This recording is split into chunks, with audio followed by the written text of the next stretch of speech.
Là, j'étais en train de m'endormir, mais en fait, ça y est, on est bon. On peut commencer. Bienvenue, Goth. Oui, merci. Donc, du coup, on a déjà eu une rencontre hier avec les scolaires. Là, c'est un petit peu plus grand public.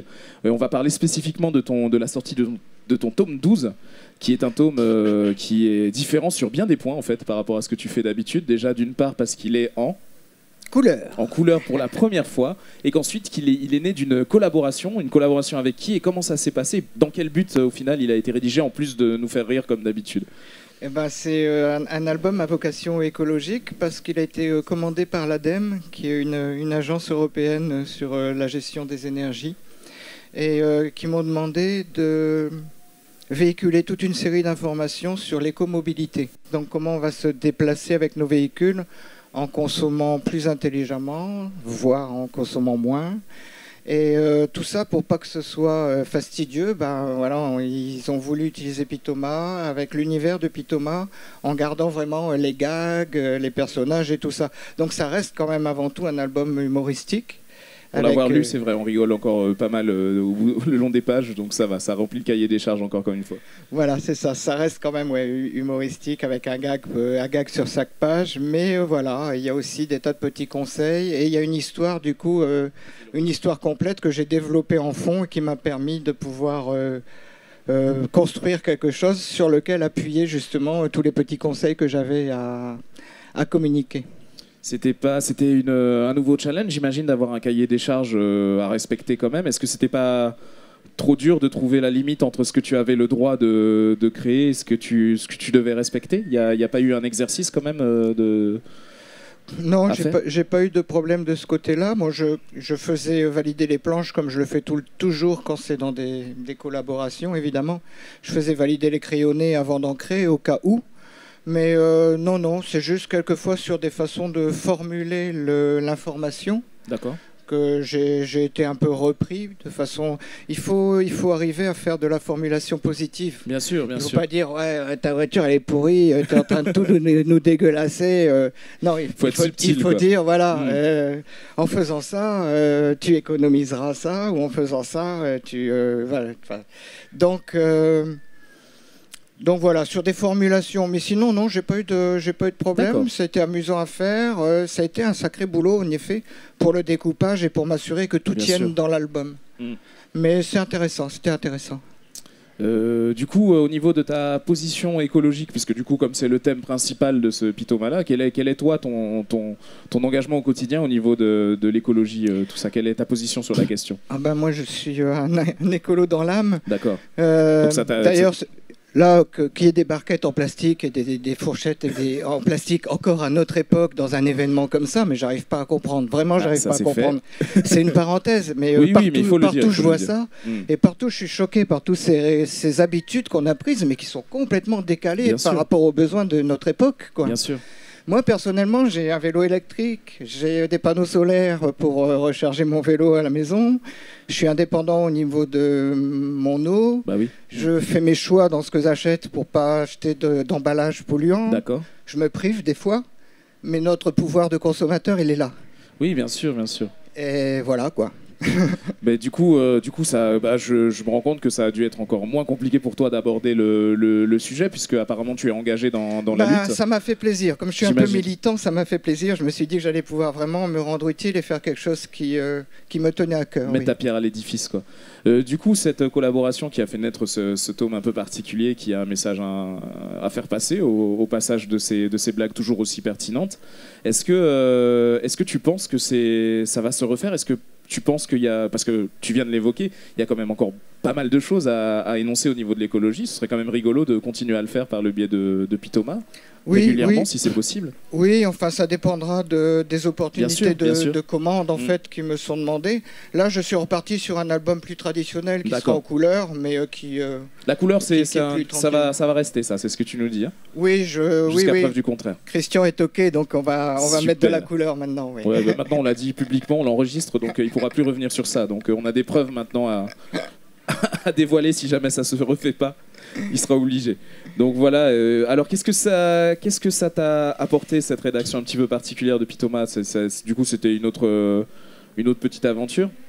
Ouais, ben, ça m'a un peu de discipline dans la façon justement de travailler, dans la façon d'anticiper le découpage.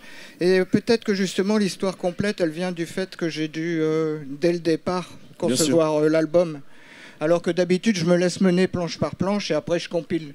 Donc là, il y avait une démarche plus au niveau d'un album complet. Ça faisait peut-être une différence. Et du coup, est-ce que ça va impacter tes tomes à l'avenir? Est-ce que cette idée de fil rouge va revenir de temps en temps, tu penses? Oui, elle était déjà existante dans les albums précédents, ou dans le sens où quand je trouvais un filon, c'est-à-dire quand il y a un gag qui était marrant et que je trouvais un filon pour en faire deux, trois et développer. Voilà, je l'étalais en effet sur plusieurs planches.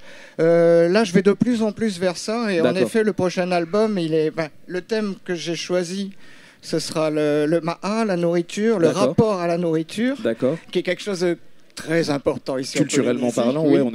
C'est quelque chose, oui. Et donc après, il va y avoir plein de gags, de choses qui tourneront autour de ça. Et voilà. D'accord.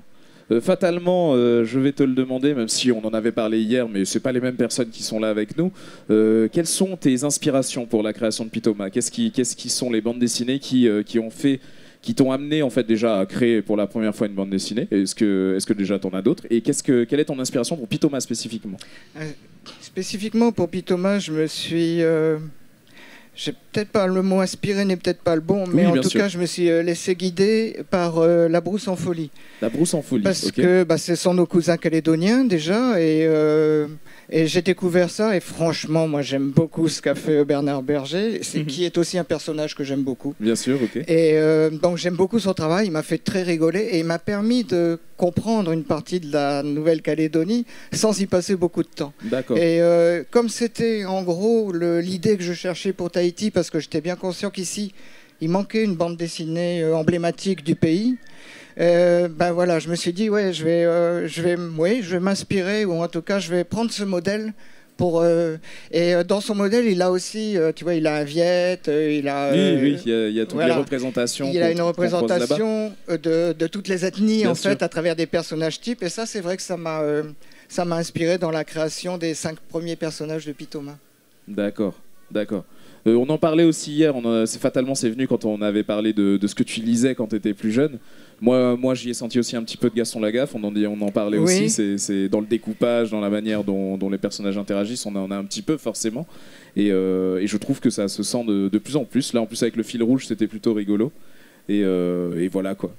Tu me disais que c'était bien, enfin tu étais content qu'on y voit cette similitude-là quand on en parlait hier. Je suis un fan de Franquin, dessinateur de Gaston Lagaffe, donc oui, en effet, si on me dit ça peut évoquer Franquin, je suis content comme tout, c'est clair. J'imagine, oui. Et j'ai quelques pairs, comme j'ai pas eu la chance de faire la chance ou la malchance, j'en sais rien, de faire des études en bande dessinée. Automatiquement, j'ai quelques pairs que j'ai copiés assidûment pendant des années. Et on en parlait hier, je disais que je me surprends moi-même à avoir une influence très forte dans le trait de Greg, le dessinateur de Achille Talon. C'est ça. Et je sais que j'en ai lu et copié beaucoup, mais c'est ça qui est ressorti, a priori, c'est marrant. D'accord, oui, c'est vrai que c'est drôle. De toute façon, on ne se rend jamais vraiment compte des influences qu'on a. On se nourrit, et puis au final, ça finit par ressortir d'une manière ou d'une autre, quoi. D'ailleurs, sur un sujet similaire au niveau des influences, il y a un truc qui est marrant, c'est par exemple 90% de Pythoma, c'est du vécu. Donc quand il y a une histoire qui se passe, je la note dans un coin, et quand je la dessine, très souvent, je la redessine dans le contexte où elle s'est passée. Donc c'est une baie, c'est un fond de vallée, c'est à Tahiti, c'est à Moret ou autre. Et sans m'en rendre compte, en quelques traits, des fois, il y a le contour des montagnes qui apparaît, où il y a un détail, un cocotier, un énorme caillou, un truc qui est reconnaissable à cet endroit-là, tu vois. Et c'est pas des choses qu'on fait consciemment, c'est des tas d'informations qu'on accumule, et après on se met en situation, et boum, ça ressort tout seul avec le crayon. Et c'est pareil pour les attitudes des personnages, et c'est ça qui est fascinant. C'est nous, dessinateurs, on regarde énormément la façon dont les gens bougent, se posent. Obligatoirement. Voilà.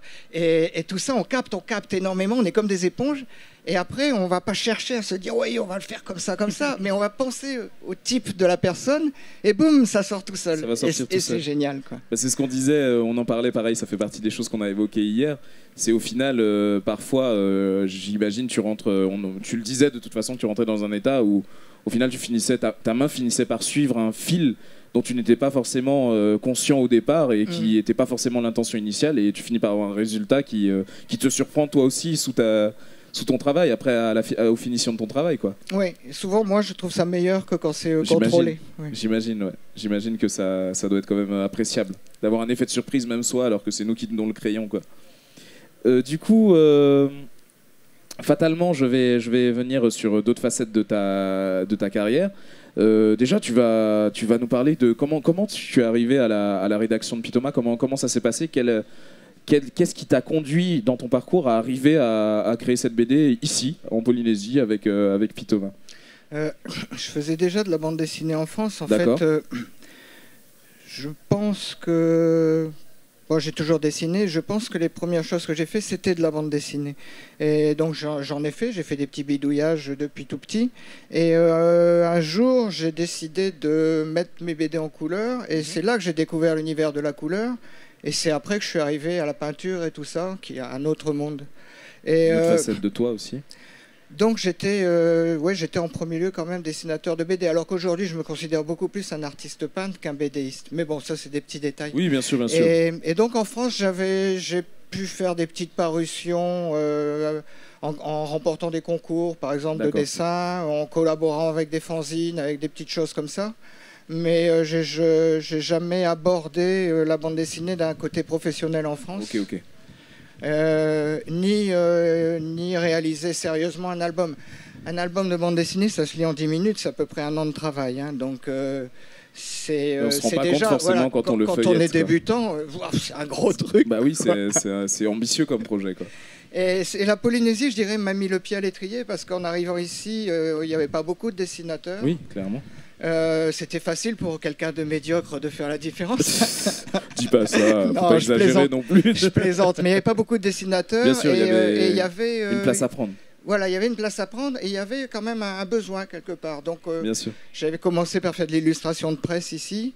Et puis un jour, à travers la presse, les nouvelles m'ont commandité des pages de Pythoma, enfin des pages humoristiques qui décrivaient l'univers local, et ça a commencé les premières planches de Pythoma, et après on les a compilées, et puis un album jusqu'à 12 aujourd'hui. Bah justement, c'est une transition toute trouvée.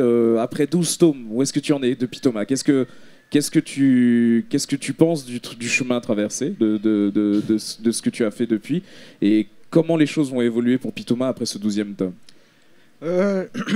Je ne sais pas trop comment ça va évoluer, mais j'espère que Pythoma va continuer à grandir et j'espère qu'il va continuer à intéresser la nouvelle génération. Bien sûr, bien sûr. Ça, après, on verra.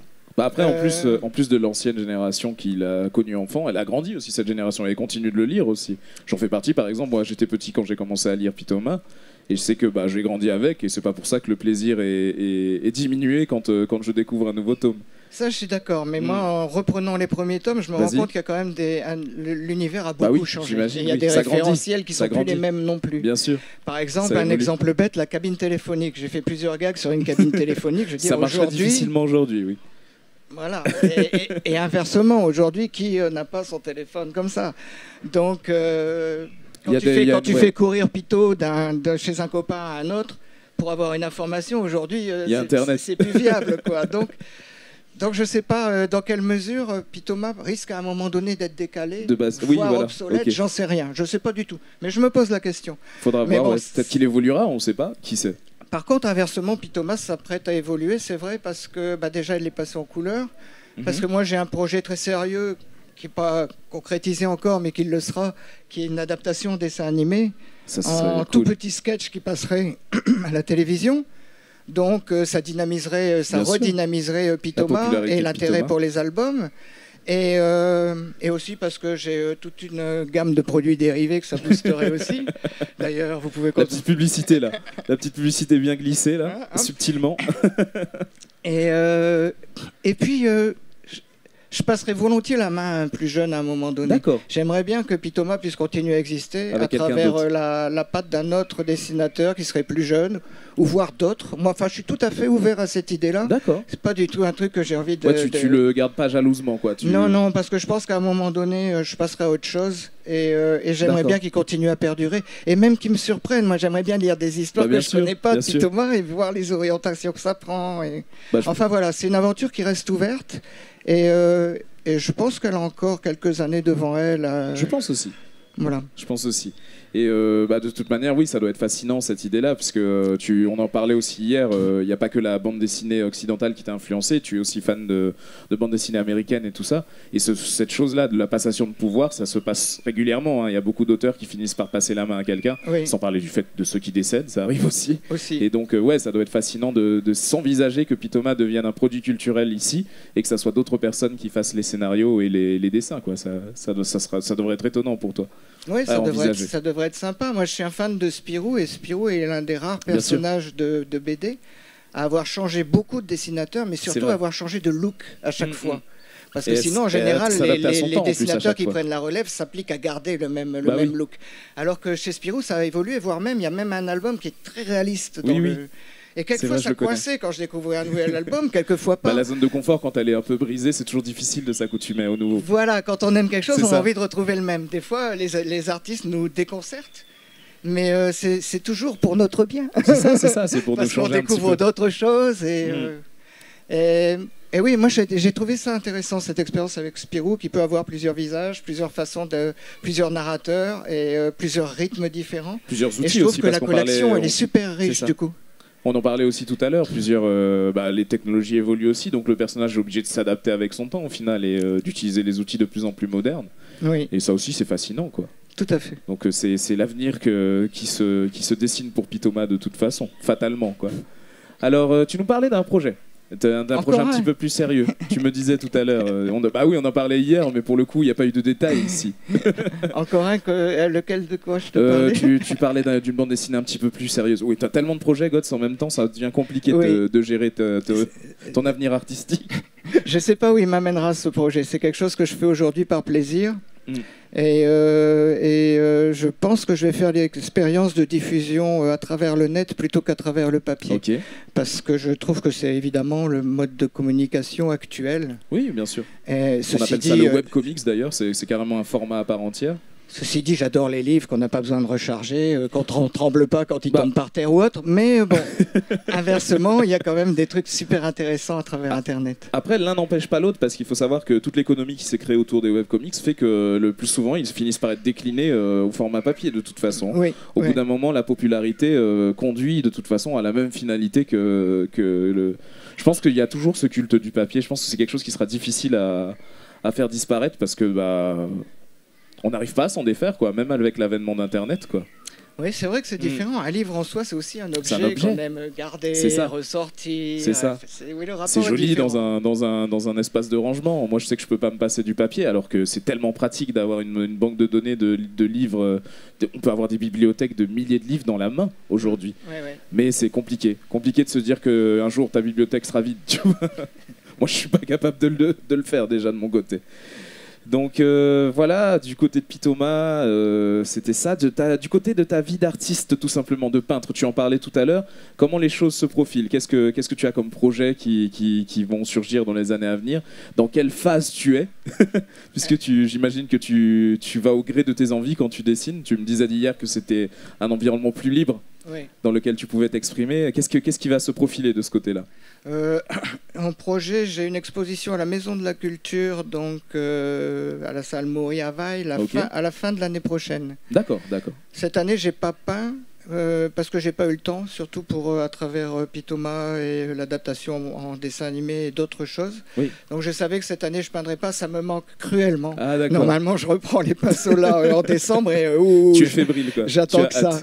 Et je me suis réservé quelques mois pour ça. Donc après dans mon parcours au niveau peinture, je vais de plus en plus vers l'abstraction. D'accord. Parce que c'est là que je trouve de plus en plus de liberté et que autant dans mon processus de création que dans le fait de pouvoir regarder une œuvre. Je me dis aujourd'hui, toi, tu vas m'acheter un tableau. S'il est figuratif, c'est très bien, mais au bout d'un moment, on finit par s'approprier l'image, par la connaître. Bien sûr, c'est Alors vrai. que quand on peut moins reconnaître l'image, eh ben, quelquefois, tous les jours, elle est différente. C'est vrai, en plus. Et c'est ce que je trouve intéressant dans les formes d'abstraction.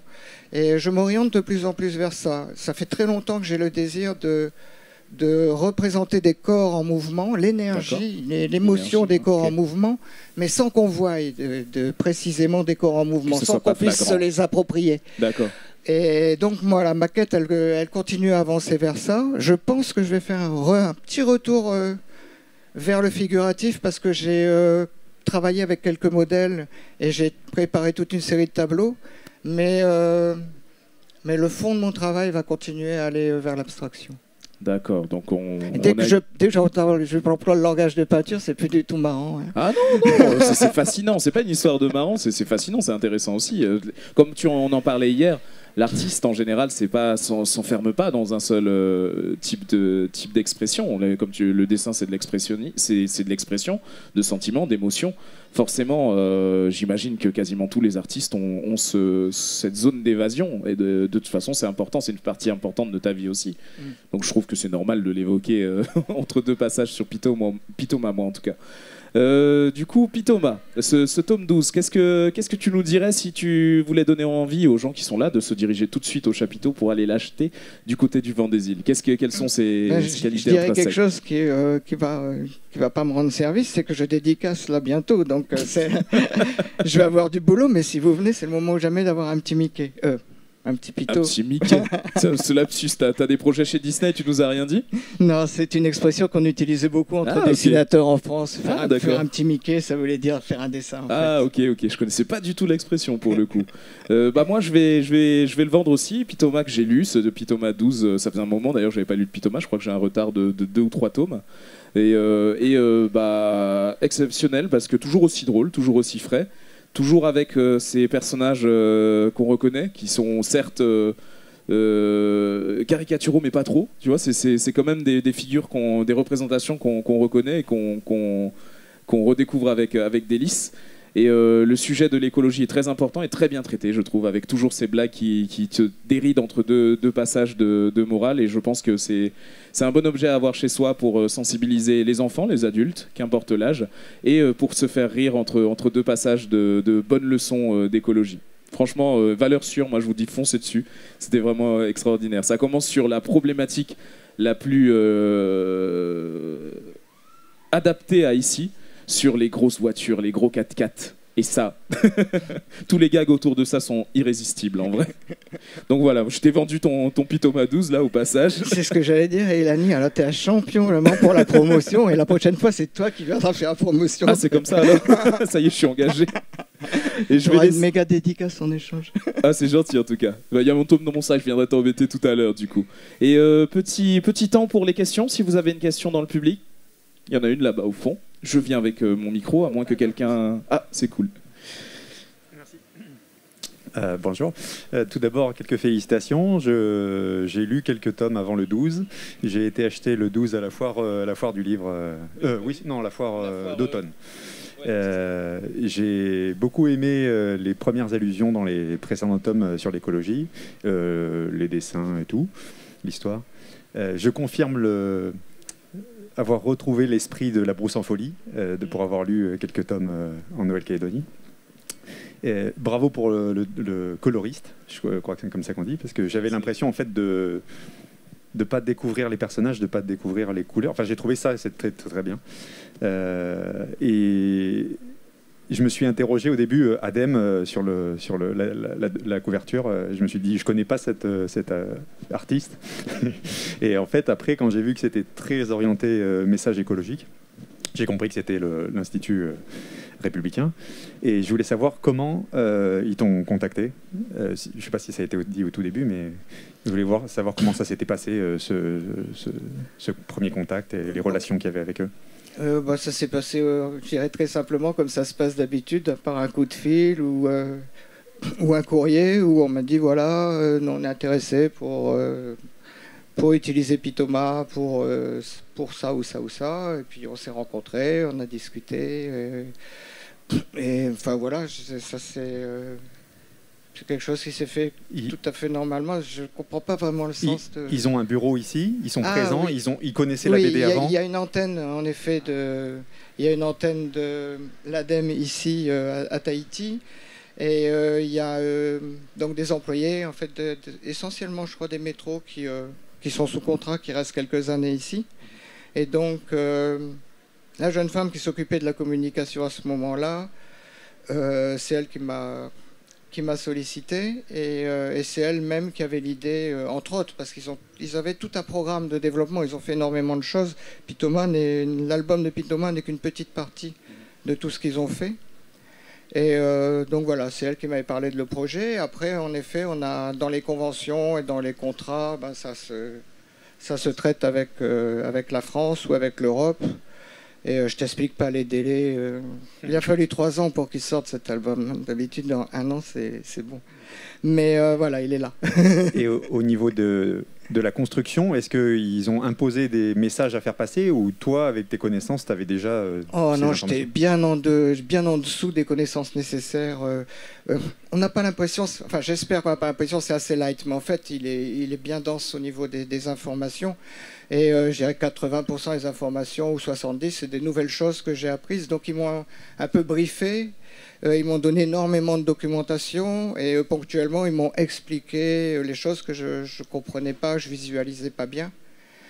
Donc j'ai appris beaucoup en fait et j'avais un cahier des charges assez complet. Merci. Avec plaisir. Ça enrichit ton bagage écologique, c'est cool en plus. Oui, en oui. vrai. Tout à fait, tout à fait. Pour toi au quotidien, ça a dû être enrichissant. Comme expérience, comme on disait déjà de base techniquement, et puis même là pour tout ce qui était écologique derrière. Ah, je crois qu'il y a une question là-bas du coup. Hey, Yorana Goss, Yorana. j'ai toujours apprécié, surtout dans les quotidiens, Tahiti Info et tout, quand tu fais part un peu de tous les problèmes, c'est un point de vue un peu dérisoire, tous les problèmes qu'on subit actuellement. Et j'étais à un moment donné par hasard sur un album de Pitoma. Et ma question vient que qu'est-ce qui t'a poussé à faire ça? Parce que je me retrouve des fois à l'intérieur. C'est ça qui est intéressant. C'est ça qui est grisant en fait, de se retrouver à l'intérieur. On se retrouve un peu je crois que c'est dans la bande le de plus beau Pitoma. compliment qu'on puisse me faire, je crois. Hein. Voilà. Et donc, justement, la deuxième question, est-ce que au niveau de la culture, l'identité de soi, parce que c'est ce qui manque à la jeunesse au jour d'aujourd'hui, tu pourrais développer ça au moins dans un futur proche, au moins le numéro 13. Voilà. Alors ça, c'est très intéressant. C'est très intéressant et je vais garder l'idée en effet. Pour rebondir sur la première question, que je suis déjà en train d'oublier, en fait, je dirais quand même que en dehors du fait que professionnellement, il y avait un créneau à prendre en bande dessinée et que c'était intéressant de développer Pitoma pour ça, ça c'est un aspect. Quand je suis arrivé en Polynésie, je cherchais beaucoup de réponses existentielles que je n'avais pas trouvées dans ma vie en France. Je suis arrivé ici dans les années 90. Et j'ai passé beaucoup de temps dans les îles. Partout où j'ai voyagé en Polynésie, j'ai été très bien accueilli par les gens. Et j'ai vécu beaucoup avec des Polynésiens. Et j'ai appris énormément de choses sur moi-même, dans mon rapport à la terre et mon rapport à plein de choses, et aussi sur les Polynésiens. Et j'ai beaucoup de tendresse et d'amour. Ça se sent. Et je pense que ça se sent. Et c'est l'une des choses qui est moteur dans Pitoma, c'est que tous ces petits clins d'œil, tous ces sourires, tous ces petites choses qu'on échange entre nous, que moi j'adore, qui me nourrissent chaque jour, ça me fait plaisir de pouvoir les transcrire là-dedans. Alors quand quelqu'un du pays me dit oh, quelquefois je me retrouve, ouais, ça me touche. C'est tout en vrai, comme disait le monsieur, c'est facile de se reconnaître dans les personnages et t'inquiète pas, la bienveillance on la sent. Il n'y a aucun moment où on se sent insulté, caricaturé ou stigmatisé. C'est vraiment toute la douceur et la bienveillance dont tu ferais preuve est présente et je me suis jamais senti insulté par une caricature de Pitoma. C'est vraiment extraordinaire comment c'est juste léger et ça permet de passer des messages aussi. Donc continue comme ça, on attend toujours la suite. Merci. Alors... Oui, applaudissez. Vas-y. Oui, bonjour, merci pour ce partage. Je me présente, je suis Lucien Pommiez et je travaille à la direction des transports terrestres et notamment on a pu collaborer pour justement que cette BD en couleur arrive sur dans les foyers hein, et on est vraiment très ravis. Et moi, juste pour ma part, pour échanger, participer à l'échange, c'est que j'ai travaillé un petit peu en Nouvelle-Calédonie et j'ai pu collaborer aussi avec Bernard Berger oui. Pour justement l'écomobilité en Nouvelle-Calédonie. C'est pas la même culture, c'est pas la même question, et il a eu son regard là-dessus. Avec on avait produit C'est quoi ta voiture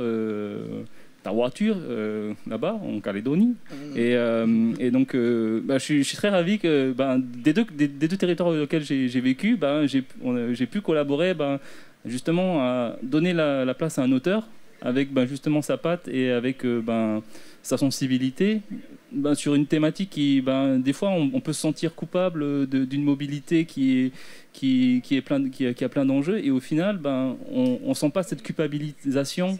Et on emmène en fait le lecteur et finalement la population à se questionner sur ces choix-là. Et je trouve que c'est très très fin avec justement cet humour-là. Et moi je tiens à remercier. J'ai tenu à venir personnellement pour remercier ta patte sur cette thématique-là qui nous est chère en tant que collectivité, hein, mais aussi en tant que citoyen sur cette thématique-là.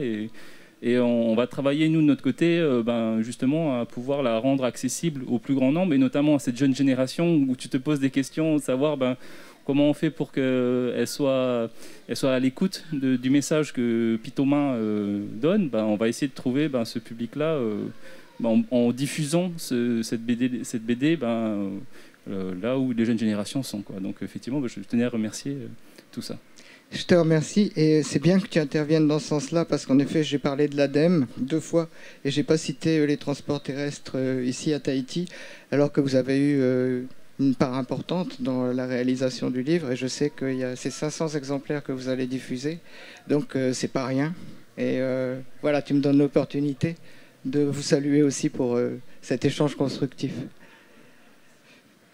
Oui. Et c'est vrai hein, ce qu'il disait, il n'y a aucun moment où il y a de la culpabilité qui est posée, c'est toujours très léger, c'est toujours... le message passe clairement, mais à aucun moment tu te sens brimé. Tu vois qu'il y a quelque chose, une réflexion que tu dois avoir, mais voilà, à aucun moment on te bouscule, on te bouleverse. Et comme je dis, juste c'est suivi d'une petite blague où tu souris juste après, donc le message passe encore mieux, quoi.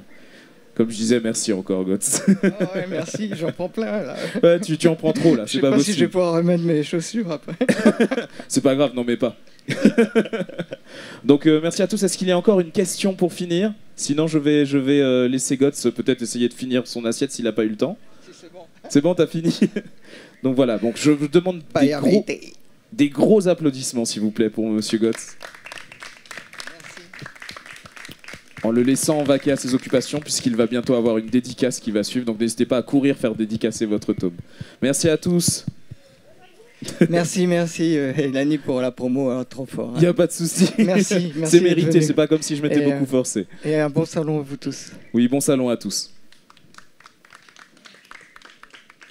Alors, pour la suite des événements, comme je vous le disais, au Grand Chapiteau, ce sera à 14 h, donc avec la lecture des légendes des Tupuna. Ensuite, à 13 h, il y aura une conférence sur le manga à Tahiti avec Fenua Manga sur le PV. Ensuite, du côté des autres activités proposées, à 14 h, donc juste après la conférence, vous aurez rendez-vous encore une fois avec Tamaterei à l'atelier manga, à la salle Mahana du coup. Ensuite, à